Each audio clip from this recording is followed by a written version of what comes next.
the Lady of Midscape. She observed him closely as he pulled back the cream silk sheets, got out of the bed, and gracefully walked over to the far side of the room where his clothes were. She watched on with a smile at his slender, smooth body as he got dressed, replaying the previous night's experience in her mind.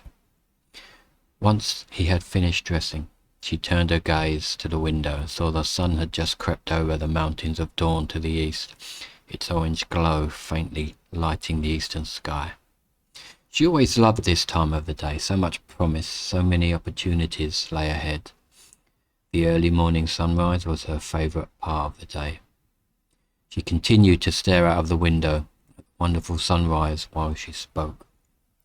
"Be sure you're quiet on the way out.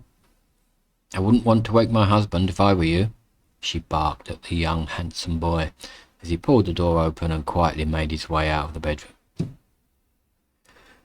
Lady Livian Masterton Greenaway was the matriarch of the city of Midscape, the capital of Arikia before the war, before Runcorn beguiled her father with his whispers and lies, and before Runcorn brought peace to the land. After the death of her father, brothers, and her first husband in the war, Runcorn had also made her wed her current husband, Dennis Greenaway, a minor lord of Arikia. Dennis Greenaway had done well out of the war, winning plaudits for his bravery from Runcorn, but getting nothing but contempt from Livian Masterton. A constant reminder to Lord Greenaway, and a point of pride to Livian, was that she kept her family's name after the marriage. It was accepted to give credence and reassurance to the people, and Livian saw it as a minor victory. They hadn't spent more than a dozen nights together in the 2 years they had been wed, and those were nights she would rather forget. She got dressed and made her way to the dining hall and sat down at one end of the long oak table for breakfast. Livian was a tall, slim woman. She looked and acted as someone of noble birth should, proud, confident, and beautiful. Livian had long black hair which flowed down past her shoulders to the middle of her back. She was in her mid-30s but retained the youthful, dark-skinned look she had developed and flaunted since her teenage years. She had realised her beauty at a young age, using it to get what she needed and much that she wanted. She found that it all came easily to her. She was served dark bread and fish by the young, handsome, blonde-haired serving boy who had left her bedroom minutes before. As she pulled off a piece of bread and put it into her mouth, she heard familiar footsteps coming into the hall. "Couldn't you be a bit more discreet with your fucking?" Dennis Greenaway aimed this jibe at his wife, while keeping his eyes fully focused on the serving boy. "His clunking and clanging woke me this morning. Lucky for him I have to be up early today, else he'd be on the end of a pike instead of serving you breakfast. Boy, bring me 1/2 loaf and 2 fish. Oh, and I want some dark beer with that." "I see you had a pleasant night's sleep," Livian said, continuing to eat. "Do we have to start this early? We usually wait until your late afternoon drinking before the arguments start."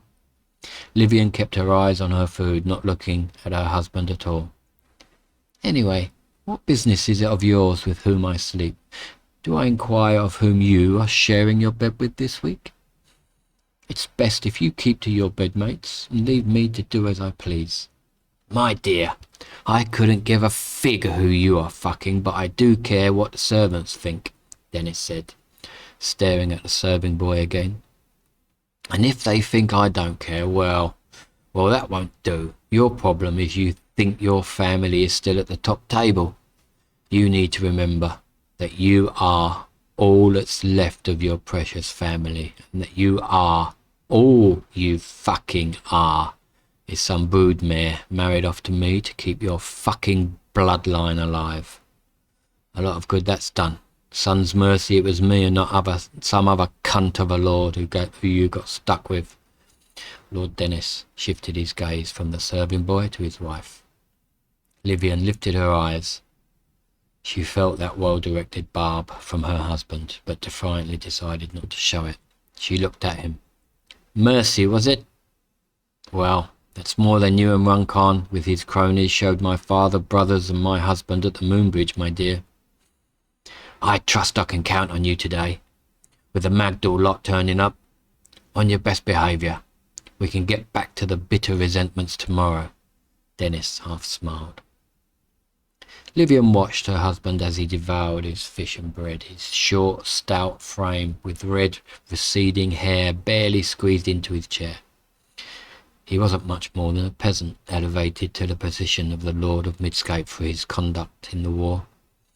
She had detested him from the first moment she set eyes on him.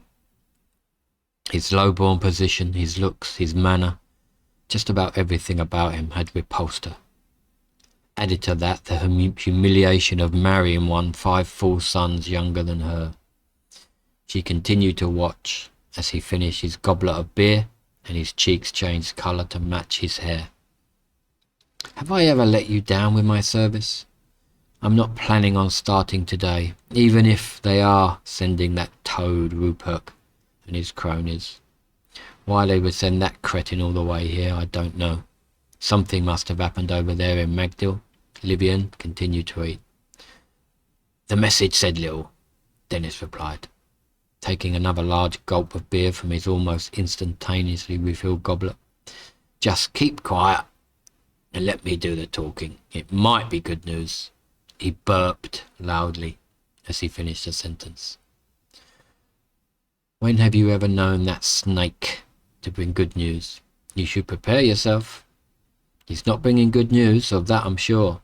Livian left the remains of her breakfast, placing a knife and fork on the plate. He's a fucking snake, for sure. Runcorn's never been the same since that fucker wormed his way into his inner circle. I know that. But we're still on good terms. Maybe not like the old days, but I would have heard if it was something really bad. Just an administrative adjustment. Grain, or tax raise, I'd wager, Dennis said through a mouthful of bread, fish and beer. Livian, appalled at her husband's manners and language, left the table, walked over to the exit, and just about heard the end of the sentence as she made her way out of the hall and back to her room. She sat at her drawing table and gazed out of the window. From her bedroom, she could see the mountain of Serenity in the distance, and beyond that the foothills of the mountains of dawn. The morning sun was rising over the mountains, and the yellow rays of light caught the mountain of Serenity at this time of day.